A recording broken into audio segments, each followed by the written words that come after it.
Juscult, uma produção em conjunto com o Instituto de Advogados de Minas Gerais. Apoio cultural Sicoob Jus, a cooperativa de crédito dos integrantes do Poder Judiciário e do Ministério Público de Minas Gerais.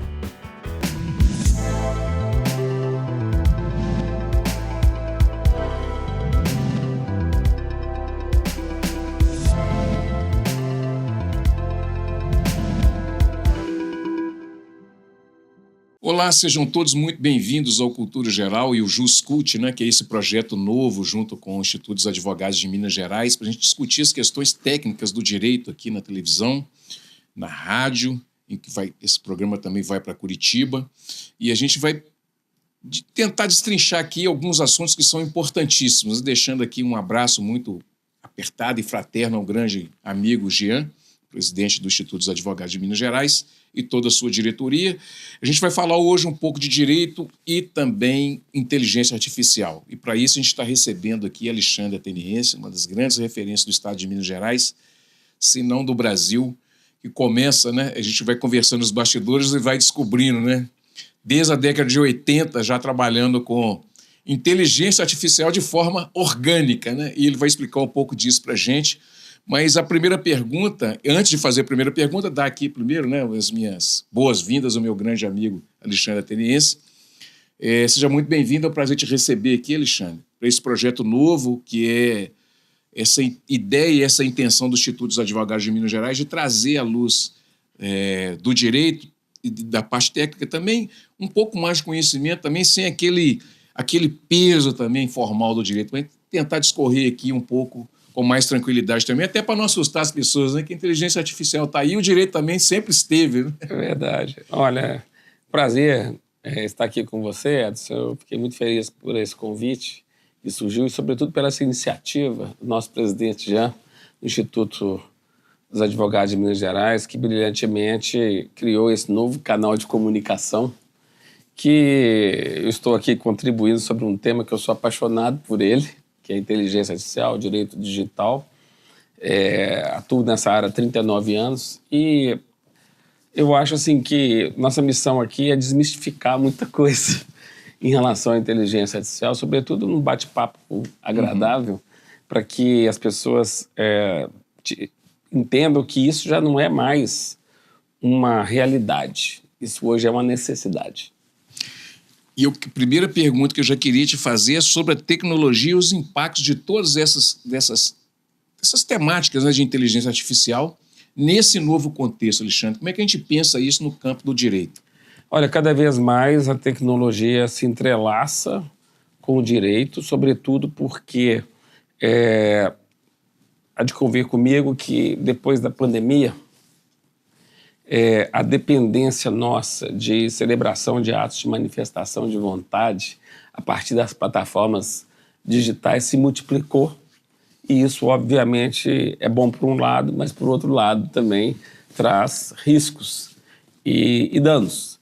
E por isso um advogado especializado da área de direito digital acaba sendo muito mais demandado por conta de solucionar essas questões que se incorporam a cada dia mais no nosso dia a dia. Ninguém hoje vive sem celular, afinal de contas, E todos os programas que necessitamos hoje para o nosso dia a dia estão ali. Inúmeros cliques, inúmeras assinaturas eletrônicas são realizadas diariamente e são celebrações de atos que antes estavam ligadas apenas ao mundo dos átomos, das coisas. E hoje, cada vez mais, nós estamos no mundo dos bits, ou seja, o mundo do intangível que faz com que as pessoas tenho que entender que existem situações diferentes, soluções diferentes, modo de agir diferente.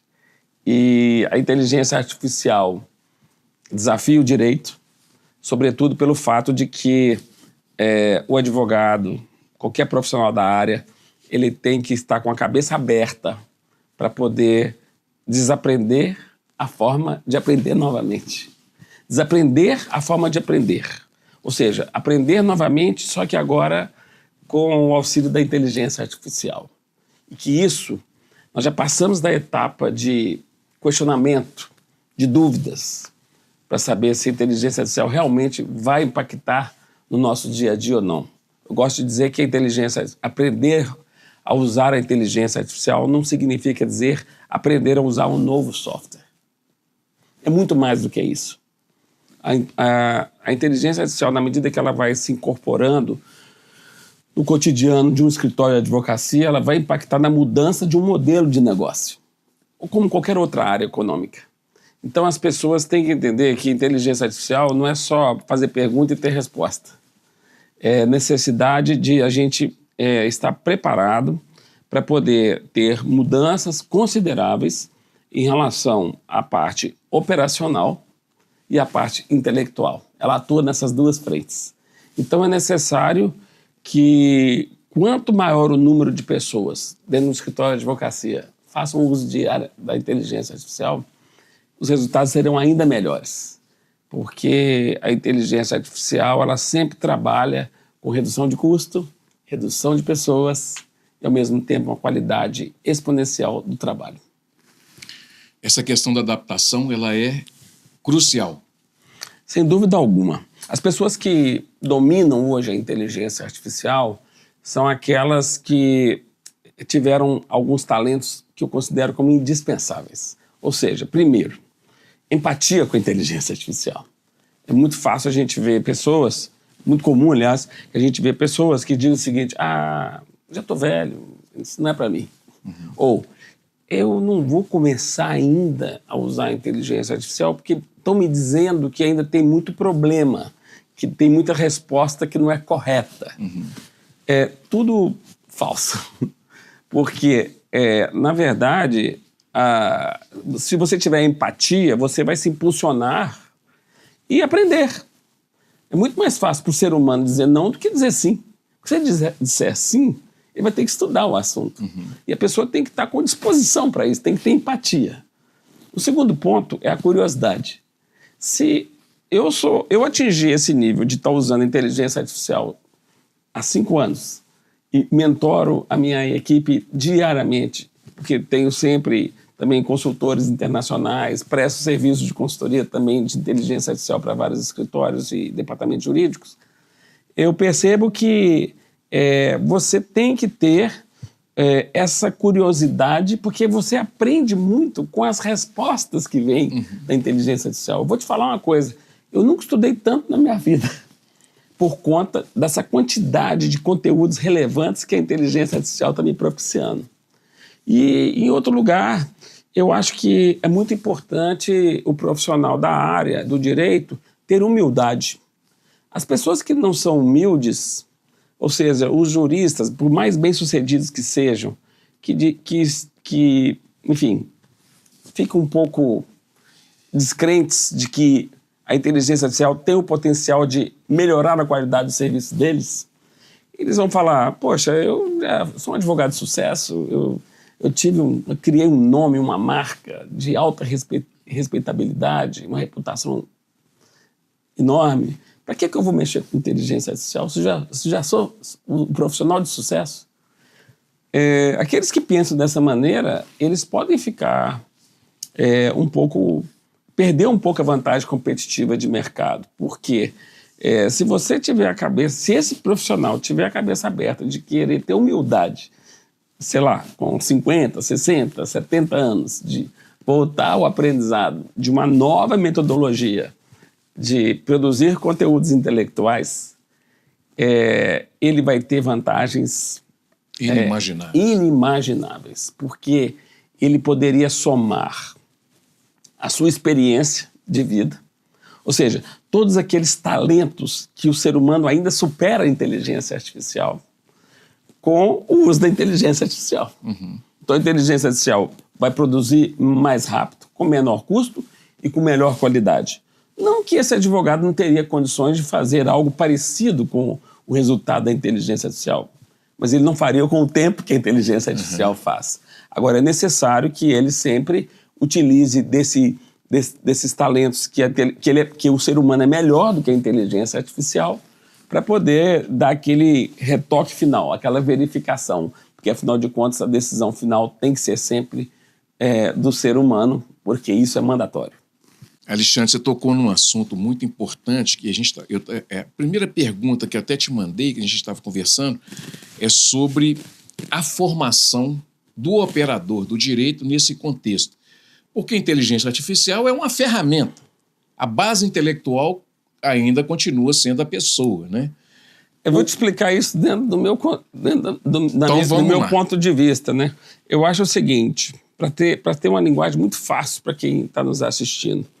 Imagine você que, primeiro, a inteligência artificial, ela tem dois, para nossa área, ela tem dois caminhos. Tem as aplicações operacionais e tem as operações intelectuais. Então, ela atinge as duas frentes. Bom, para que isso aconteça, você tem que ter alguns talentos que muitas vezes as pessoas ainda não têm, mas que precisam ter. A primeira delas seria empatia com a inteligência artificial. A gente vê muitas pessoas que quando você faz a pergunta, mas você já está usando a inteligência artificial? A pessoa fala, não estou usando não, porque me disseram que está dando muito defeito ainda, está dando muita alucinação. Ou seja, tem pessoas que saem com essa porque isso é do ser humano. É muito mais fácil dizer não do que sim, porque se você dizer sim, você vai ter que estudar. Sim. Vai ter que se adaptar, né? Então, as pessoas que continuam e que vão querer continuar trabalhando da mesma forma como trabalharam a vida inteira sem inteligência artificial, não vão ver nenhuma mudança acontecer.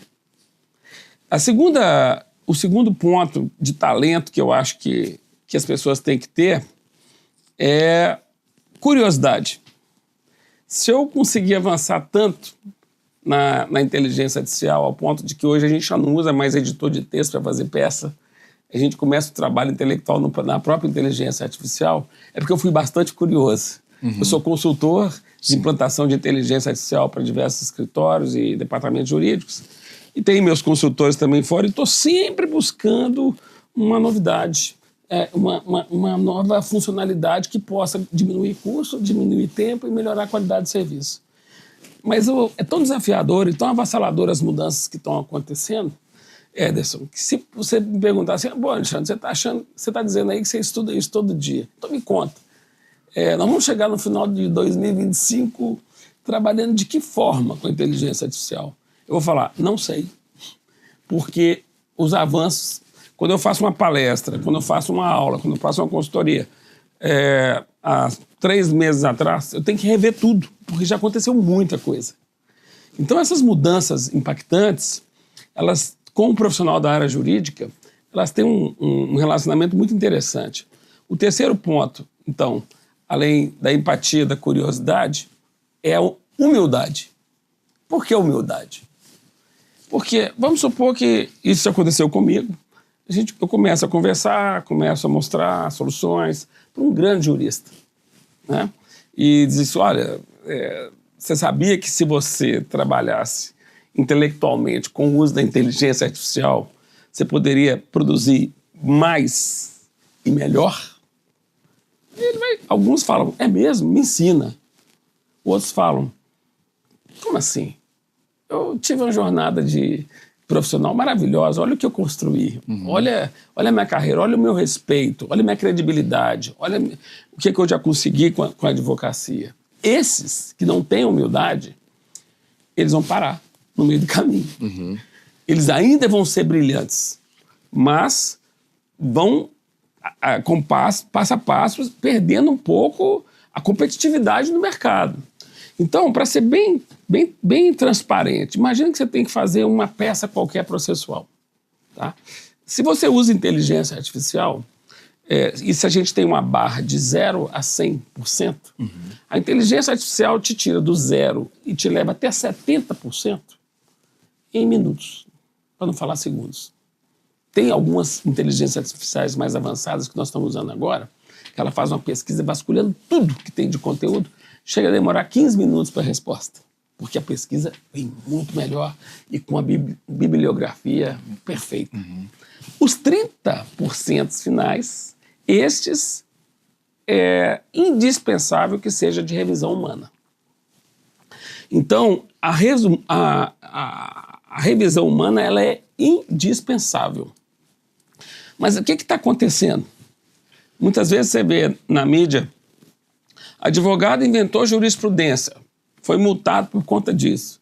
Juiz deu sentença com referência de um código, de um artigo do Código Civil que já foi revogado. 1916, que não Exatamente. O que aconteceu nessa hora, Edson? Aconteceu que o advogado ou o magistrado ficou tão inebriado com aquela resposta rápida em cima da pergunta que ele fez, que ele chega e fala assim, tá pronto, é isso que eu quero. Não precisa mudar nada. E aí que está o erro. Porque se você não revisar, sobretudo se você estiver usando uma conta de uma plataforma de inteligência artificial gratuita, onde você não sabe a fonte da informação que vai te trazer aquela resposta, seu risco é muito grande.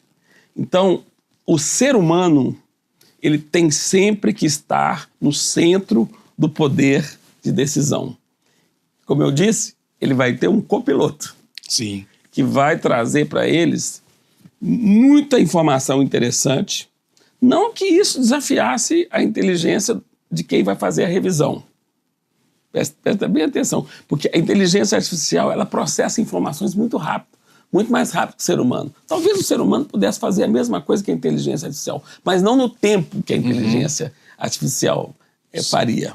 E aí, esse jurista, ou seja, uma pessoa que está no mercado há mais tempo, ele vai fazer essa finalização dos 30% com base em toda a sua experiência, porque ele conhece dilemas, ele conhece as pessoas com quem ele está lidando, né? Ele identifica vários aspectos humanos que a inteligência artificial não consegue identificar a partir dos seus algoritmos.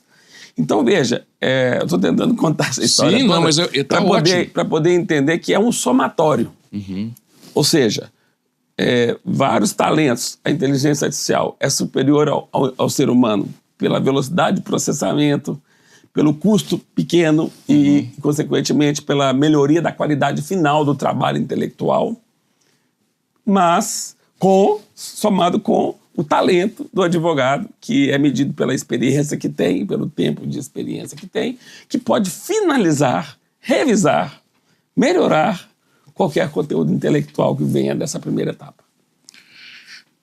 Esse medo, então, talvez o receio... E aí é que eu queria te perguntar também o seguinte, quando a gente pensa, por exemplo, num instituto que tem 100 anos, né, mais de 100 anos, é também um desafio colocar isso na mesa para discussão, ou você acha que hoje está muito mais tranquilo a gente pensar sobre isso em todos os âmbitos? Sobre que aspecto você está falando? No sentido de ser... Dá um exemplo. Das questões mais tradicionais, né? Por exemplo, das questões de produção intelectual, das questões... Não, isso tudo já caiu por terra, entendeu? É que nem eu estava te falando nisso. As pessoas têm que estar com cabeça aberta para desaprender a forma de aprender. Então, por exemplo, vamos supor que um jurista qualquer acabou de lançar um livro com 500 páginas, tá? Você vai ler as 500 páginas nos dias atuais? Difícil. Porém, se você digitalizar todo esse conteúdo, lançar esse conteúdo para dentro de uma plataforma de inteligência artificial e começar a fazer perguntas, boas perguntas, porque quem está na frente da inteligência artificial são pessoas que sabem fazer boas perguntas. Sim. E nós, advogados, ganhamos uma vantagem com isso, porque nós sempre soubemos fazer boas perguntas, concorda? Então, hoje a dinâmica de livro é você perguntar especificamente o que você deseja, mas pode ser bastante específico. E, consequentemente, você vai ter respostas precisas para poder dizer, na página 298, o autor tem esse trecho que explica dessa forma. Então, só para você ter ideia, contando um caso que aconteceu comigo, eu compro livro quase toda semana, sabe? 2, 3, porque eu sou muito apaixonado pela área que eu trabalho. E eu compro esses livros e jogo todos eles para a inteligência artificial. Então hoje eu tenho uma biblioteca de mais ou menos uns 1.200 livros na inteligência artificial. Então pensa a riqueza de produção intelectual, doutrinária, sim, que eu consigo fazer, a qualidade dos meus trabalhos. Como também todos os julgados dos tribunais do Brasil também já estão na inteligência artificial. Então você tem um poder de, como eu falei, de melhorar exponencialmente a qualidade do seu serviço, tratando esse grande volume de informação de maneira cirúrgica, direta, específica, com fonte confiável, certo? E com menos tempo e com menor custo. É tudo que o advogado quer. Porque tempo é tempo. O advogado, tempo. É a nossa matéria-prima, né? Eu acho que o advogado mais bem-sucedido, ele é um cara que sabe gerenciar melhor o tempo, você concorda? Com certeza, com certeza. Alexandre, aí eu queria te perguntar o seguinte: quais os principais pontos que os advogados deveriam ou devem ficar atentos hoje no sentido de entender como ele vai utilizar todas essas ferramentas, né? São vários. E a cada dia surge um novo. Eu vou começar por um que parece que é muito simplório, mas faz uma diferença tremenda, que é o poder de comunicação. Para ser um bom advogado, você tem que saber se comunicar bem, né? E eu costumo dizer que as pessoas não sabem se comunicar adequadamente pelas plataformas digitais. Por quê? Porque muitas vezes são 10 mensagens de WhatsApp para tratar um assunto, entendeu? A informação, as pessoas que dependem de teclado virtual de celular, é muito chato você ficar colocando sua ideia na completude que você tem. E a inteligência artificial vem para melhorar isso exponencialmente. De que maneira? Hoje, por exemplo, eu raramente uso teclado. Para mim, o teclado praticamente acabou. Por quê? Porque existem programas de inteligência artificial que você vai ter que desenvolver o talento de criar o seu raciocínio lógico para poder verbalizar, e o programa, ele recebe essa informação oral, converte para texto. Até aí, ok. A conversão para português hoje está sendo muito boa. Mas a mágica veio depois, que os programas pegam essa informação e estruturam essa informação de uma maneira muito mais clara para poder você se comunicar ou com a sua equipe interna do escritório ou com os seus clientes, ou mesmo para poder fazer as peças. Então hoje, por exemplo, quando a gente tem uma reunião com o cliente, normalmente dura 1 hora, a gente pede consentimento, toda reunião é gravada. Essa reunião ela é transcrita e depois se aplica perguntas da inteligência artificial nesse conteúdo de informação. E dali sai um briefing para a equipe, saber exatamente a orientação estratégica que eu passei em termos de como eles devem agir para poder começar a fazer a atuação.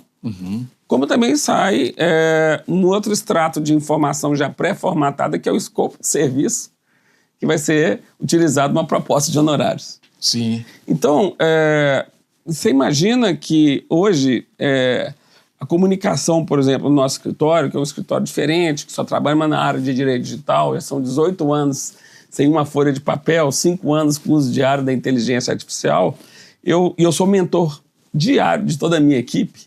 Eu sempre estou pedindo para que eles melhorem a clareza da comunicação. Porque se você consegue ter uma comunicação que você faz esse processo, voz, transcrição, inteligência artificial, a saída é muito mais clara. Depois disso, você tem resumo de textos, né? É um ponto bem inicial que os advogados trabalham. Então, chega um PDF para você de 50 páginas. Você pode clicar ali e falar assim, eu quero só um resumo. Eu quero os pontos principais. Saiu uma sentença. Verifica, aí você faz uma pergunta, verifica se a sentença decidiu em cima de todos os pontos do meu pedido da inicial. E muitas vezes não. É nesse momento, por exemplo, que a gente descobre que o magistrado, o seu assessor, não está usando inteligência artificial. E ele não lê a petição inicial com todos os pedidos. E, cá entre nós, pega uma peça, copia e cola dentro de um modelo que já existe e acha que isso aí aplica ao caso, mas não trata a informação ponto a ponto. Existe a inteligência artificial para elaboração de peças.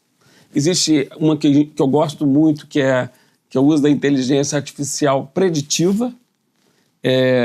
Quando eu comecei no início da década de 80 a ter o primeiro programa de jurisprudência do Brasil, eu propiciei a meu pai, que era advogado de tribunais, ele chegar na tribuna usando as referências que a gente tirava do programa de computador de jurisprudência, onde ele cruzava o nome do relator com o assunto que ele ia julgar. Estou falando que isso aí era 15 anos antes da internet chegar. Pensa bem. Exatamente. Então ele chegava assim, porque Vossa Excelência já julgou o caso assim, assado de responsabilidade civil e decidiu dessa forma. O desembargador quase dava um pulo da cadeira. Como é que você sabe disso? Nem aqui no tribunal eles têm essa informação. De onde é que você tirou? E a gente mostrava que era de um banco de dados e que a gente fazia um processo de recortar o diário do judiciário, que todo dia publicava uma jurisprudência, colar na ficha e passar para o digitador. E o digitador entrava com esses dados, ele chegava no escritório todo dia, às 6 horas da tarde, e até às 10 só digitando. E aí a gente fazia esse cruzamento de referência. Isso, Ederson, era a inteligência artificial no início da década de 80. Mecânica. Entrada de dados manual. Isso continuou, esse trabalho, de 81 até 88, até quando chegou a Constituição Federal, porque foi um divisor de águas, porque criou o STJ, e o STJ foi o primeiro tribunal do Brasil que o RESP 001, recurso especial 001, já saiu dentro do editor de texto digital. Então, nesse momento, os tribunais começaram a gerar conteúdo digital e aquele trabalho manual de digitação já não faria mais sentido. Então, já com essa experiência toda no passado, hoje eu aplico de uma forma muito audaciosa e uma análise preditiva muito correta. Ou seja, é possível hoje, você tem empresas que vendem, que coletam informações dos tribunais e te vendem todas as sentenças, cópias das sentenças, a partir de um grupo de palavras-chave que você selecionou. Então, por exemplo, na minha área, eu trabalho muito com remoção de conteúdo na internet, ilícito da internet, enfrentamento de ataques à reputação, golpes digitais.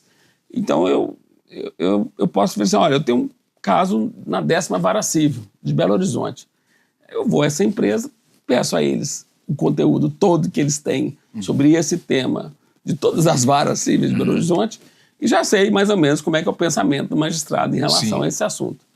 E aí entra a mágica, novamente. Eu faço uma pergunta, jogo isso na inteligência artificial, como também jogo as peças processuais daquele processo para poder fazer um cruzamento de referência. Daí, eu posso simular uma sentença quando eu estou em razões finais. Eu peço, faça um comparativo da inicial com a contestação, marque os pontos controversos, me traga os pontos mais relevantes que aconteceram na fase instrutória e agora compare isso com o repertório, com o repositório do juiz da 10ª Vara Civil sobre o assunto golpes digitais. E traga para mim num formato de sentença, como se eu fosse o juiz. Vem a sentença redigida. Isso é certeza de que eu nunca mais vou perder qualquer processo? Não, porque direito não é cartesiano. Sim. Mas você concorda comigo que a gente entra para fazer umas razões finais muito mais bem elaboradas, muito mais direcionadas. Agora, repito esse mesmo procedimento no Tribunal de Justiça, só que de uma forma um pouco diferente. O mesmo assunto, golpes digitais, uma turma julgadora, 3 desembargadores. Eu faço o cruzamento das peças mais relevantes com o perfil de julgamento de cada um desses e faço uma sessão de julgamento simulada para poder entender se a tendência é eu ganhar ou perder de forma unânime ou parcial. Agora, vou te contar uma grande verdade. Inúmeras vezes, não é pouca não, eu chego com todo esse trabalho, com toda essa dedicação, com toda essa preparação, uma sustentação oral, e falo assim, porque Vossa Excelência já jogou assim, assim, assado, e na hora vem assim o resultado, nego provimento, ponto. Não falo nada. Só nego provimento.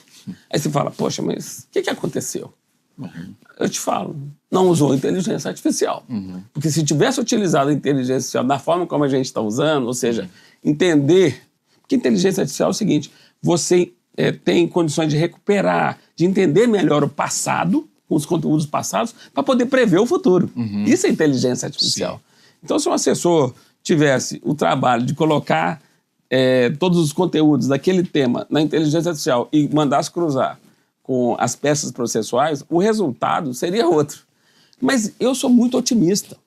Eu acho que isso vai acontecer dentro em breve, mas ainda não estamos nesse momento. Por quê?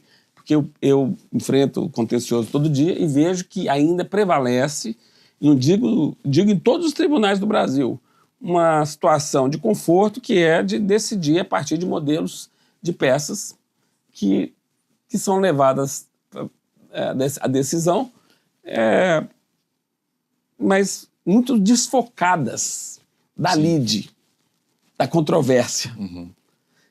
Porque se eles usassem inteligência artificial para poder dar uma sentença, um julgamento, a chance nossa, como advogados, de fazer um embargo declaratório seria bem menor. Bom, Alexandre, esse assunto é apaixonante, né? Com certeza. Aqui é uma aula, viu, gente? Eu estou recebendo uma aula aqui do Alexandre, porque a gente não imaginava, né? Você vai fazer uma pauta, a gente vai fazer uma conversa. Nós não conversamos antes e também não tinha essa relação próxima, assim. Então eu não conhecia de fato essa história toda dessa inteligência artificial orgânica lá atrás, quando ele começou, e é apaixonante porque essa coisa de você buscar lá atrás uma experiência que você já teve e trazê-la para o futuro de uma forma tecnológica. Você fez um trabalho mecânico, quando você joga ela na tecnologia, na informática, ela vai embora, dispara sozinha, né? Vou fazer um intervalinho aqui, um minutinho só. Daqui a pouquinho nós estaremos de volta aqui no JusCult com mais cultura geral também, com muitas informações aqui sobre inteligência artificial e direito. Um minutinho só, não saia daí.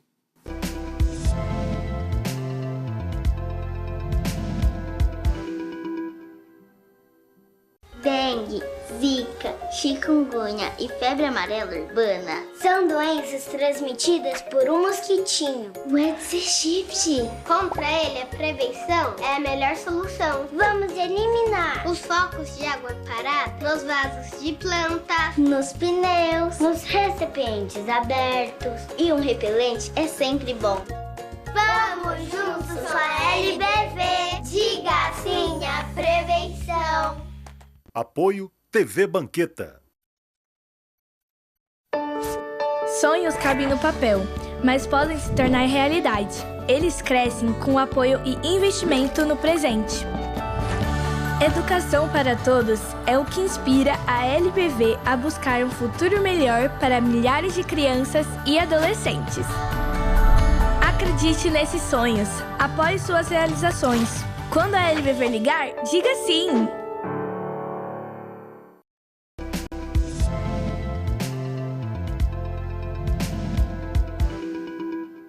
Bom, de volta com o JusCult aqui no Cultura Geral, né? Essas discussões que a gente está estabelecendo aqui em parceria com o Instituto dos Advogados de Minas Gerais. A gente está falando hoje de Direito e Inteligência Artificial com Alexandre Ateniense. Alexandre, nós falamos no primeiro bloco da parte operacional da inteligência artificial, da adaptabilidade, essas coisas todas. Agora, a parte regulatória. Como que a gente pensa a parte regulatória, o que são os marcos regulatórios. Isso traz para todos nós também um entendimento da parte jurídica e também da parte segurança, né? Para todos nós. Como é que a gente pode pensar tudo isso juntos? Bom, Ederson, hoje nós já estamos num cenário que, em alguns casos, já temos regulação e outros estamos em vias de ter regulação. Ou seja, na área jurídica, a OAB já tem um provimento que traça as diretrizes quanto ao uso da inteligência artificial pelos advogados. Ou seja, o que se deve fazer, o que não se deve fazer ou como fazer. Da mesma forma, o CNJ também já tem a sua regulamentação do uso da inteligência artificial para o Poder Judiciário. Inclusive, participei ativamente até inclusive representando o Instituto dos Advogados de Minas Gerais no CNJ, numa audiência pública, levando as minhas contribuições, as contribuições da entidade, para poder colaborar com esse texto. E as nossas recomendações foram todas elas aceitas na versão final. Então, essas são as duas regulamentações que já existem. Agora, nós temos hoje no Brasil um projeto de lei, 2383, que é o projeto de regulamentação do uso da inteligência artificial. E, além disso, nós temos um caderno no projeto de reforma do Código Civil, que também trata de inteligência artificial. Pode até ter uma repetição de algumas coisas que estão no projeto de lei, mas, enfim, repare que são 2 instrumentos que estão em fase de gestação e que possivelmente poderão se tornar lei dentro de pouco tempo. E os princípios básicos que existem, para citar alguns apenas, é que qualquer projeto de inteligência artificial ele tem que ser classificado quanto ao nível de risco que isso pode acontecer. Porque se você tem um projeto, imaginemos, de inteligência artificial que na área da saúde e que você vai tratar dados sensíveis, isso pode causar uma ameaça à tutela da saúde da pessoa e à tutela à vida. Então, esses sistemas eles têm que ser classificados como de alto risco para que possam ter medidas de segurança muito mais avançadas. Outro princípio é fazer a adaptabilidade da inteligência artificial à cultura brasileira, à nossa forma de ser, ou seja, não podemos deixar ficar refém de algoritmos que foram, por exemplo, programados nos Estados Unidos, que tem uma realidade completamente diferente da nossa. Então, por exemplo, eu estudei nos Estados Unidos, em Harvard, e eu sei que o princípio de liberdade de expressão que está previsto no artigo 1º da Constituição norte-americana é muito mais amplo do que o nosso de liberdade de expressão, que está na Constituição. Então, se uma das Big Techs programar o algoritmo para poder atender aos princípios da legislação norte-americana, possivelmente vão ser tratados conteúdos ofensivos que para o americano não significa nenhum tipo de irregularidade, mas para nós sim. Então, os algoritmos têm que ter essa adaptabilidade à legislação, à cultura local. Um outro ponto que também me chama muita atenção é a questão da ética, né? Porque a inteligência artificial, muitas vezes, ela é uma caixa preta que você entra com a pergunta, existe um processamento que você não sabe bem por onde, quais critérios que os programadores desses algoritmos desenharam essas regras para poder serem aplicadas àquela pergunta e você só sabe que saiu um resultado na parte de trás da caixa preta. Então, ter essa explicabilidade de como foi as regras desse algoritmo, para quem não está familiarizado, o algoritmo seria uma sequência de ordens previamente programadas para serem aplicadas a partir de uma pergunta. Então, a pessoa pode programar um algoritmo com determinados pontos de relevância, com valores diferentes de outros e por aí vai. Então, ter esse direito à explicabilidade, ou seja, a plataforma digital, você está tomando a decisão dizendo que eu violei uma marca, na verdade essa marca é minha, mas essa decisão sua foi automatizada. Então, me explica como é que seu algoritmo está processando informações, tomando decisões, porque eu acho que a decisão dele está errada. E aí, interessante é que já existe um princípio na Lei Geral de Proteção de Dados Pessoais que qualquer pessoa que se sentir prejudicada com uma decisão que seja automatizada e que envolva seus dados pessoais, ela tem o direito de exigir que essa decisão seja revista por um ser humano. Então, o projeto de lei também trata desse assunto. E um outro aspecto da ética, né, que ninguém pode fazer um projeto de inteligência artificial, ou seja, fazer regras sistêmicas que vão contra os princípios éticos da profissão, da sociedade como um todo. E um outro aspecto muito importante também, regulatório, é a questão da discriminação. Você não pode programar um algoritmo para discriminar alguém por gênero, alguém por cor, por estado financeiro, né, da sociedade, o que seja, ou qualquer outra característica que venha a ser discriminatória. Então, veja que esse assunto ele já está como lei na União Europeia, desde o ano passado. Então, nós estamos correndo atrás para poder fazer com que a gente, quem sabe, novamente, se inspirando no modelo da União Europeia, tropicalizando um pouco as ideias, a gente logo tenha uma norma, uma lei específica no Brasil que determine as diretrizes, os limites, as possibilidades, ou saiba cuidar dos riscos em relação a isso. Alexandre, para a gente terminar, essa realidade está posta e a sociedade vai ter que se adaptar, querendo ou não. Essa é a realidade.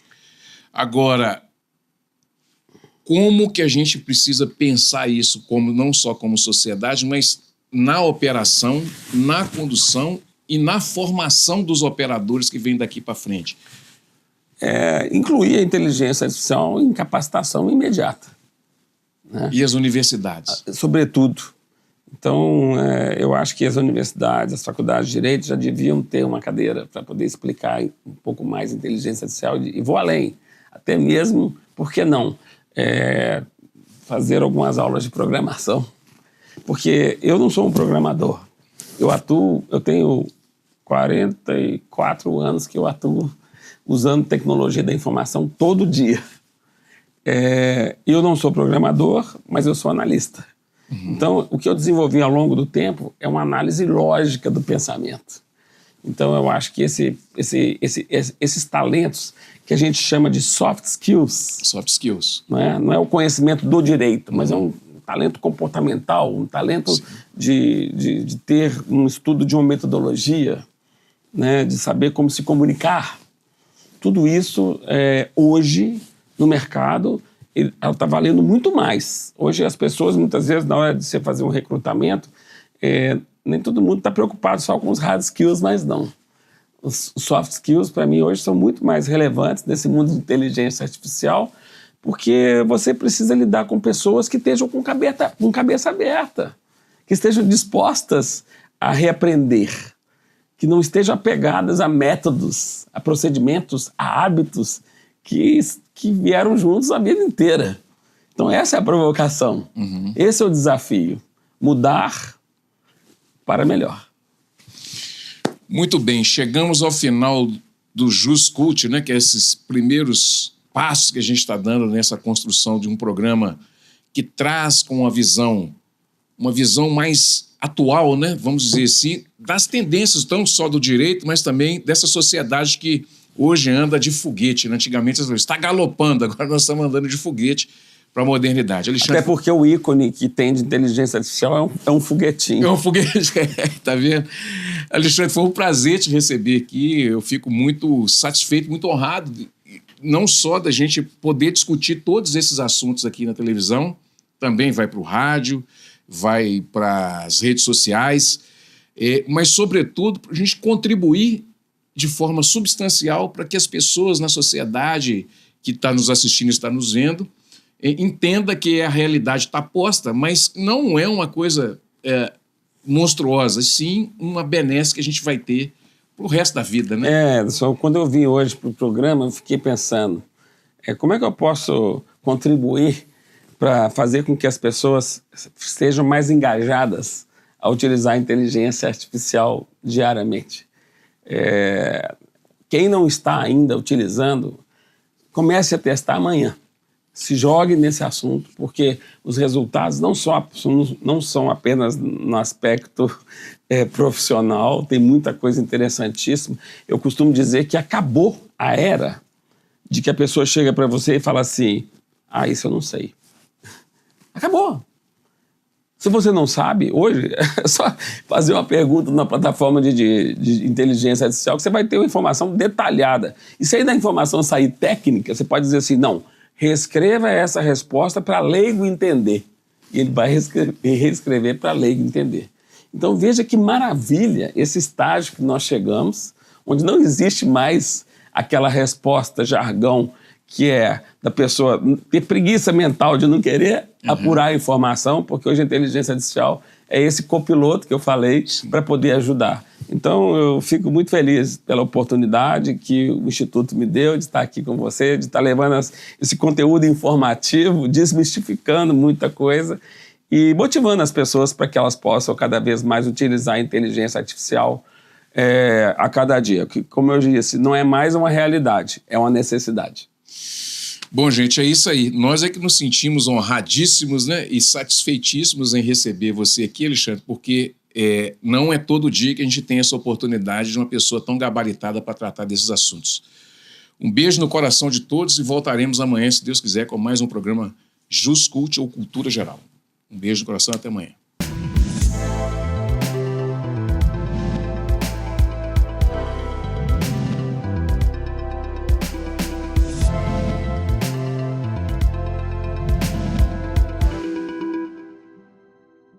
JusCult, uma produção em conjunto com o Instituto de Advogados de Minas Gerais. Apoio cultural Cicobi Jus, a cooperativa de crédito dos integrantes do Poder Judiciário e do Ministério Público de Minas Gerais.